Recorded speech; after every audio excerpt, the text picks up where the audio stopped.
Hello friends, I am Ajay Kumar. You all are welcome in this YouTube channel. हम लोगों ने पिछले यूट्यूब वीडियो में मुद्रास्फीति के साथ साथ जो डिफरेंट ग्लॉसरी थे जुड़े हुए, जैसे इन्फ्लेशन, डिफ्लेशन, डिसइन्फ्लेशन, स्टैगफ्लेशन, बायफ्लेशन, इस पर हम लोगों ने चर्चा किया था, ग्राफ के माध्यम से समझने की कोशिश किया था. आज हम लोग फिर से मुद्रास्फीति और उसके विभिन्न क्षेत्रों में पड़ने वाले प्रभाव पर विस्तृत चर्चा करेंगे. तो आइए आप लोग ध्यान से इस वीडियो को देखेंगे. लास्ट तक जब देखेंगे तो आपको एक एक पॉइंट समझ में आएगा कि अर्थव्यवस्था के भिन्न भिन्न पार्ट्स में अलग अलग लोगों पर अलग अलग सेक्टर में मुद्रास्फीति क्या प्रभाव पड़ता है. तो जो लोगों ने वीडियो नहीं देखा है वो पुनः उस वीडियो को देखेंगे. और फिलहाल मैं थोड़ा सा यहाँ पर दोबारा जिक्र करना चाह रहा हूँ कि हम लोग पढ़ते हैं इन्फ्लेशन, मुद्रास्फीति क्या है. तो लोग आम भाषा में लोग बोलते हैं महंगाई है, सिंपली लोग बोलते हैं कि महंगाई है. ये सही है, लेकिन उस वीडियो आप उसमें देखेंगे तो आपको क्लियर नजर आएगा. तत्काल हम फाइनेंस की बात करते हैं कि ये अवेलेबिलिटी ऑफ गुड्स है. अवेलेबिलिटी ऑफ गुड्स हमने बताया था उस दिन कि मुद्रा की मात्रा जब वस्तु की उपलब्धता की मात्रा से ज्यादा हो जाए तो उसको मुद्रास्फीति कहा जाता है. Availability of goods is less than that of the amount of money in market. कि मुद्रा की मात्रा, वस्तु की मात्रा जब ज्यादा हो जाए इसको मुद्रास्फीति बोलते हैं. मतलब हमने यहाँ बताया था कि ये मुद्रा की मात्रा है और वस्तु की मात्रा है. मुद्रा की मात्रा भी अगर नॉर्मल इसके इर्द गिर्द होता है तो नॉर्मल कंडीशन इकोनॉमी में होता है. और जब ये मुद्रा की मात्रा बढ़ती जाती है किसी कारण से तो इसको हम लोग मुद्रास्फीति कहते हैं. जैसे एग्जांपल के लिए हमने पिछले वीडियो में बताया था कि मान लीजिए आप 10 कलम खरीदते हैं 100 रुपया में. 10 कलम आप 100 रुपये में खरीदते, पिछले साल आप खरीदते थे. अभी आपको 10 पेन खरीदने के लिए 110 रुपये देने पड़ रहे हैं. मतलब पहले आपको पर पेन 10 रुपीज देना पड़ता था, अब आपको 11 रुपीज देना पड़ रहा है. This is called inflation. Market में 1 रुपया हर एक पेन में ज्यादा आ रहा है. मतलब मार्केट में मनी क्या हो रहा है, बढ़ रहा है. हो सकता है कि एक साल के बाद ये 120 रुपये देना पड़ रहा है, मतलब 12 रुपया पेन का दाम हो रहा है. ये इकोनॉमी में ब्रॉड सेक्टर में होना चाहिए. ऐसा नहीं है कि किसी छोटे से पार्ट में किसी 1-2 प्रोडक्ट का दाम बढ़ गया तो हम लोग इसको इन्फ्लेशन कहेंगे. ऐसा नहीं है. अर्थव्यवस्था के ब्रॉड रीजन में इसका प्रभाव दिखना चाहिए. तो मुद्रास्फीति, फिर इसको हम लोगों ने डिसइन्फ्लेशन, डिफ्लेशन और रीइन्फ्लेशन वगैरह पढ़ा था. अभी हम लोग वहां पर नहीं जा रहे हैं. मुद्रास्फीति के जो टाइप्स हैं, इसके मुद्रास्फीति के टाइप्स में हम लोग आते हैं. यहां पर 2-3 चीज समझना है. पहला है डिमांड पूल, मांग जन्य मुद्रास्फीति. दूसरा है कॉस्ट पुश इन्फ्लेशन,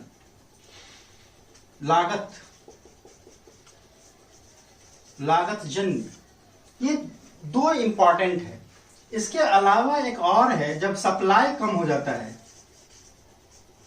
सप्लाई जब कम हो जाता है, वस्तुओं की आपूर्ति जब कम हो जाती है तब भी क्या होता है, मुद्रास्फीति आती है. बेसिकली ये 2 पार्ट है. यहाँ आप ध्यान से समझेंगे. मांग जन्य का मतलब होता है, जैसे आप देखें कि पहले 10 कलम की मांग थी, 100 रुपया मिल जाता था, 10 विद्यार्थी था. अब यहाँ पर क्या हो गया है कि हो सकता है कि विद्यार्थी संख्या बढ़ जाए और मांग हो गया 15 पेन का. 15 पेन का अगर डिमांड हो गया, ध्यान रखना है, ये 15 पेन का मांग हो गया तो अब क्या है, इसका मतलब है कि 150 रुपया मार्केट में अवेलेबल है. 150 रुपया मार्केट में अवेलेबल है, लेकिन पेन तो 10 ही है. मतलब सप्लाई बढ़ा नहीं, डिमांड बढ़ गया. ये जो आप देखते हैं, आप बहुत बेसिक चीज को समझना है. This is price, demand and supply. बाजार में डिमांड, सप्लाई और प्राइस के बीच अपना एक रिलेशन होता है. अगर डिमांड बढ़ता है तो प्राइस भी बढ़ जाता है. यहाँ पर डिमांड चूंकि बढ़ रहा है, इसलिए बिना सप्लाई के बढ़े हुए, यहाँ पर सप्लाई, पेन की आपूर्ति निश्चित है, फिक्स्ड है. पेन की आपूर्ति, सप्लाई फिक्स्ड है. और चूंकि डिमांड बढ़ रहा है इसीलिए इसका प्राइस भी बढ़ रहा है. इसको ध्यान से देखेंगे. हमने बताया है कि पेन का सप्लाई स्थिर है, 10 का 10 ही है, उससे ज़्यादा सप्लाई नहीं हो पा रहा है। लेकिन डिमांड चूंकि 15 का हो गया है, इसलिए प्राइस उसका बढ़ गया। अब यहाँ पर ये हो सकता है कि पेन बेचने वाला उसको कहेगा नहीं हम 12 रुपये में बेचेंगे, 15 रुपये में बेचेंगे। अगर ऐसा वो 15 रुपये में बेचना चाहता है तो निश्चित रूप से उसका क्या होगा, रेट मार्केट में अगर 10 पेन ही बेचेगा तो 150 रुपया मार्केट में आ जाएगा। इस प्रकार से क्या होगा, डिमांड जनरेटेड इन्फ्लेशन में मांग के कारण भी मुद्रास्फीति बढ़ती है, मार्केट में डिमांड बढ़ता है, उसका फायदे भी है कुछ, आगे हम लोग बात करेंगे वहां पर। दूसरा है कॉस्ट जनरेटेड। कॉस्ट जनरेटेड का मतलब होता है कि जो वस्तु की लागत है, वस्तु और सेवाओं की लागत है वही बढ़ गई। जैसे अब एक पेन बनाने में 10 रुपीज लग रहा था, अभी हम लोगों ने फिर वही एग्जाम्पल लेना है, आपको सहूलियत होगी। एक पेन बनाने में 10 रुपया लग रहा है, उसका रॉ मटेरियल्स, लेबर, कच्चा माल का दाम, मजदूरी का दाम और अन्य जो लागत है इसमें, उसमें बढ़ोतरी हो गई। सपोज कीजिए कि इसका लागत 2 रुपया और बढ़ गया है, इसका मतलब है अब ये कलम कितना में बन रहा है, 12 रुपये में। अब हमें पहले की तरह 10 कलम ही खरीदने, 10 पेंसिल लेने हैं, तो अब फिर से हमको 120 देना पड़ेगा, जबकि पहले 100 देते थे, अब हम 120 दे रहे हैं। अब यहाँ ध्यान रखने की बात है कि पेन हम अभी 10 ही ले रहे हैं, मतलब यहाँ पर डिमांड स्थिर है। देखिए यहाँ डिमांड स्थिर है, डिमांड स्थिर है, लेकिन क्या हुआ है, यहाँ पर कॉस्ट जो इसका है बढ़ गया, लागत बढ़ गया, तो मूल्य क्या हुआ, बढ़ गया। मतलब मांग नहीं बढ़ा है, सप्लाई का भी कोई प्रॉब्लम नहीं हुआ है, यहाँ पर सप्लाई में भी कोई प्रॉब्लम नहीं है, मतलब मांग और आपूर्ति दोनों फिक्स है। इसके बावजूद क्या हो रहा है, मुद्रास्फीति आ रही है, ये गलत कंडीशन है। क्यों? क्योंकि इसका कॉस्ट ही बढ़ गया, लागत ही बढ़ गया, मजदूरी बढ़ गई, कच्चे माल का दाम बढ़ गया। ठीक है, ये आपका एक दूसरा है। तीसरा एक आता है कंडीशन जब सप्लाई कम हो गया, जैसे इलेक्शन के टाइम में कभी कभी होता है परिवहन सेवाएं कभी बंद होती है, ट्रक नहीं आ रहा है, तो बहुत सारा माल बाजार में नहीं आ पाता है, या कहीं कभी बाढ़, सूखा या भयंकर कहीं कुछ समस्याएं हो गई हो, रोड ब्लॉक हो गया हो, पहाड़ी एरिया में कहीं कहीं लैंडस्लाइड हो गया हो, उसी स्थिति में ट्रांसपोर्टेशन जब नहीं चलता है तो मार्केट में सप्लाई नहीं होता। सप्लाई नहीं होता मतलब वस्तु जितना था, अब 10 पेन, हाँ फिर वही एग्जाम्पल ले रहे हैं, 10 पेन था और इसका दाम 100 रुपया था। अब क्या सप्लाई नहीं हो रहा है, सप्लाई कम हो गया, मतलब सप्लाई 8 ही हो रहा है। अब 8 ही तो सप्लाई हो रहा है, तब ध्यान देंगे यहाँ तो खरीदने वाले 10 लोग हैं, तो जाहिर है कि जब सप्लाई कम हो गया तो अधिक से अधिक लोग क्या चाहेंगे कि हमको सामान मिल जाए। तो हर कोई क्या चाहेंगे, इस सामान को प्राप्त करना चाहेंगे, इस वस्तु को, इस पेन को प्राप्त करना चाहेंगे। और इसका क्या होगा, जब डिमांड प्राप्त करना चाह रहे हैं मतलब डिमांड बढ़ रहा है, जैसे डिमांड बढ़ेगा प्राइस बढ़ेगा। जो रिलेशन यहाँ देखें डिमांड और प्राइस का रिलेशन है, ये आप लोग बहुत ध्यान से समझेंगे इकोनॉमी में इस चीज को। डिमांड प्राइस का रिलेशन, सप्लाई और प्राइस का रिलेशन, डिमांड और सप्लाई का रिलेशन, सबका अलग अलग रिलेशन है। तो यहाँ क्या देख रहे हैं हम कि आपूर्ति कम होने के कारण भी वस्तु का दाम बढ़ जाता है। आप बहुत बार देखे होंगे, सब्जी के बारे में देखे होंगे, जो लोग सब्जी खरीदते होंगे जानते होंगे, अभी सब्जी का सीजन है, जब पूर्वैया हवा चलती है, पूरब की हवा चलती है, तो बहुत नमी होती है, सब्जी की मात्रा बढ़ जाती है, मतलब सप्लाई बढ़ जाता है, रेट घट जाता है।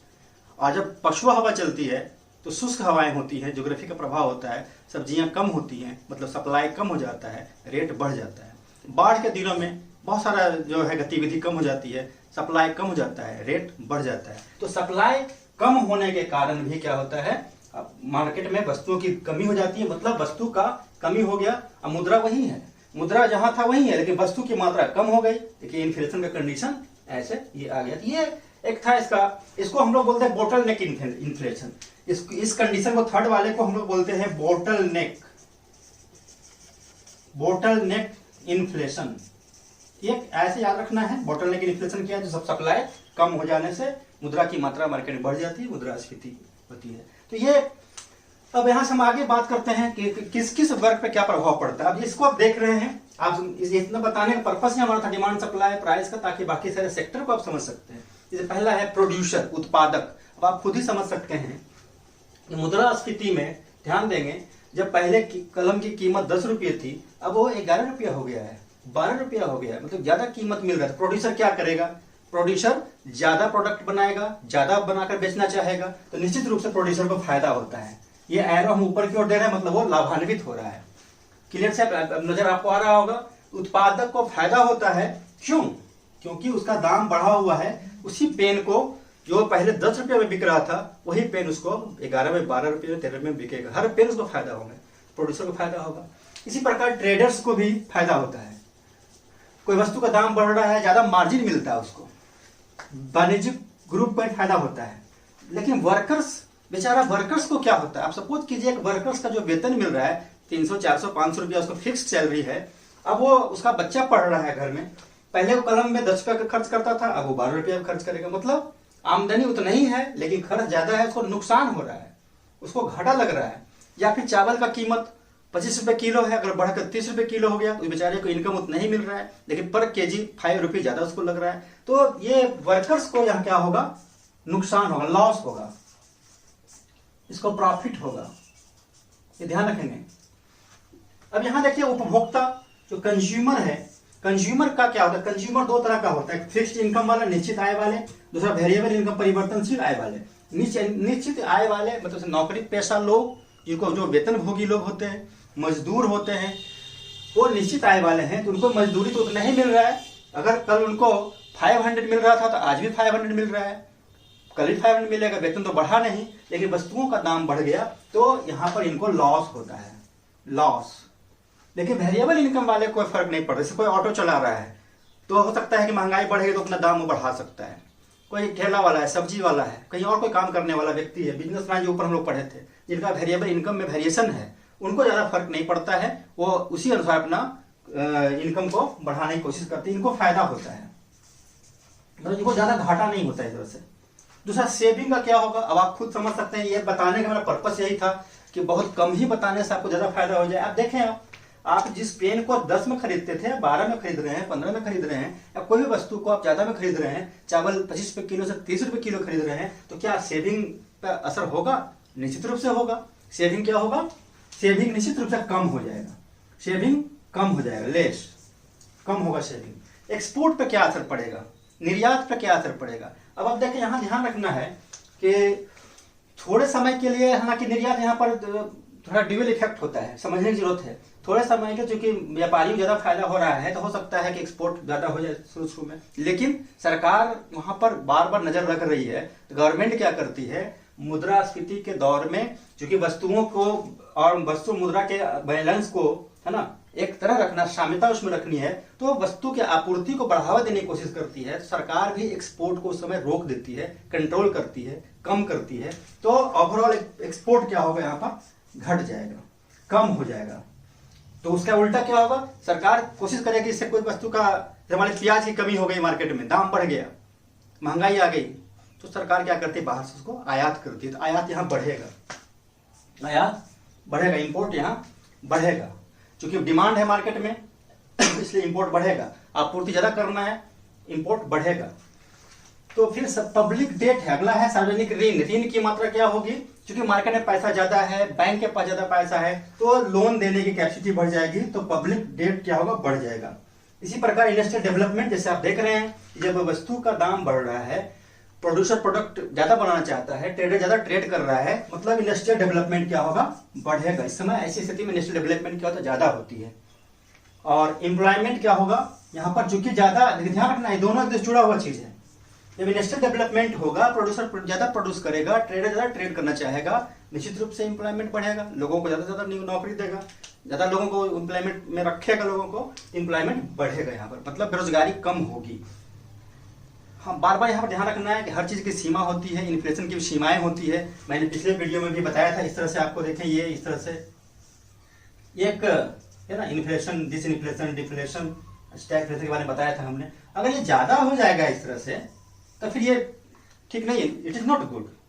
ये सारी बातें जो बताई जा रही है उसका अपना एक ये क्रीपिंग और वॉकिंग इन्फ्लेशन की बात हो रही थी, चलती हुई मुद्रास्फीति, रेंगती मुद्रास्फीति, उसकी बात हो रही थी। लिमिट में जब रहेगा तब ये होगा। जब मुद्रास्फीति गैलोपिंग स्टेप चला जाएगा, हाइपर इन्फ्लेशन जब हो जाएगा, ये सारा चीज की अर्थव्यवस्था ध्वस्त हो जाती है, काफी प्रॉब्लम होता है। ये हम लोग अलग से दूसरे वीडियो में करेंगे। फिर इकोनॉमिक डिस्पैरिटी पर क्या असर पड़ता है? आर्थिक विषमता। यहाँ क्या होता है?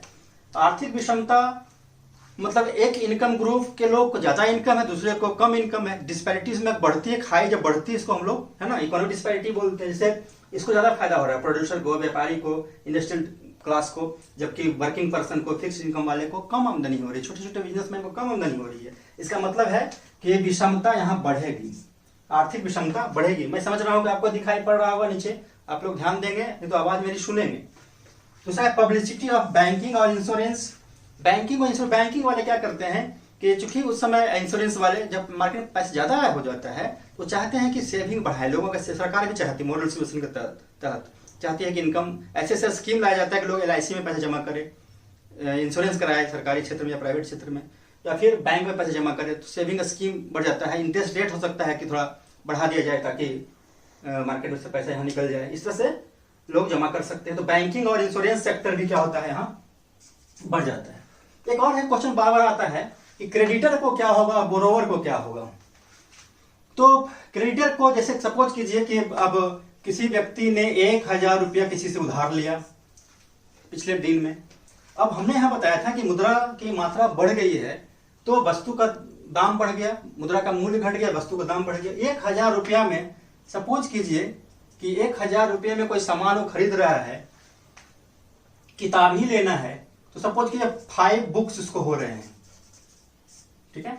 मैंने हमने किसी से लिया, लोन लिया कि भाई हमको किताब खरीदना है, तो 1000 रुपीज में 5 बुक्स हो रहे हैं। अब क्या हो गया है कि चूंकि मार्केट में मनी बढ़ गया, मुद्रा का मूल्य घट गया है, तो वस्तु का क्या हो गया है, मूल्य बढ़ गया। तो ये जो 5 बुक्स हो रहे थे 1000 में, अब इसी 5 बुक्स को खरीदने के लिए हमको देना पड़ रहा है 1200 रुपये, 1200 देना पड़ रहा है। तो अब ध्यान देना यहाँ पर कि अगर किसी ने 1000 रुपया दूसरे व्यक्ति को लोन दिया, तो वह जब रिटर्न करेगा तो उस रिटर्न तो 1000 करेगा, है ना, 1000 रिटर्न करेगा। अब 1000 में 5 बुक्स हो रहा था या इसी प्रकार से कोई दूसरी सामग्री खरीद रहा था, अब तो 1000 में नहीं खरीद पाएगा, तो उसको 1200 देना पड़ जाएगा। मतलब उस व्यक्ति को जो 1000 का लोन दिया था, है ना, जो दूसरे को ऋण दिया था, उसको क्या हो रहा है कि अब कम वैल्यू का मुद्रा वापस मिल रहा है। इसका मतलब इसको घाटा लग रहा है। लेकिन दूसरा जो ऋण लिया था, ऋणी व्यक्ति जब लौटा रहा, देखिए जो लौटाने वाला व्यक्ति है ये तो 1200 लौटाएगा नहीं, तो लौटाएगा 1000।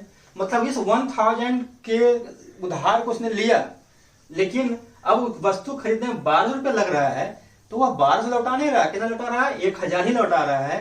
इसको यहाँ पर बेनिफिट हो रहा है, ऋणी को बेनिफिट हो रहा है। ये क्वेश्चन बराबर आता है। तो उधार लेने वाला व्यक्ति फायदे में रहता है, उधार देने वाला व्यक्ति घाटे में रहता है, और अल्टीमेटली अर्थव्यवस्था पर क्या प्रभाव पड़ता है यह भी यहाँ पर ध्यान रखना है। ओवरऑल इकोनॉमी पर इसका बताया जाता है कि लॉन्ग टर्म जब सस्टेन कर जाएगा, इन्फ्लेशन रेट अगर ज्यादा है, लॉन्ग टर्म सस्टेन कर गया 6 महीना साल भर, तो इकोनॉमी के लिए काफी नुकसानदायक होता है। मार्केट में थोड़ा सा इन्फ्लेशन बाजार के लिए, व्यक्तियों के लिए, अर्थव्यवस्था के लिए फायदेमंद होता है। Short term ups and downs होता है वो फायदे में होता है, लेकिन लॉन्ग टर्म सस्टेनिंग जब होता है ये, तो सरकार को घाटा होता है, फिस्कल डिफिसिट की बात बढ़ जाती है, राजकोषीय घाटा ज्यादा होता है सरकार को, तो ओवरऑल इकोनॉमी पे इसका लॉस ज्यादा होगा लॉन्ग टर्म के लिए। तो मैं समझता हूं कि यहाँ तक आपको समझ में आया होगा, और इसको ध्यान से देखेंगे, वीडियो को रिवाइंड करके भी देखेंगे। हमने बार बार वीडियो में बताया है कि कॉपी कलम लेकर बैठेंगे, जहाँ कहीं कुछ कंफ्यूजन हुआ होगा तो राइटिंग और जो स्पीच दोनों को मिलाकर अपने एक नोट्स बनाएंगे, कॉपी में लिखेंगे, निश्चित आपको बहुत फायदा होगा। Thank you, all the best.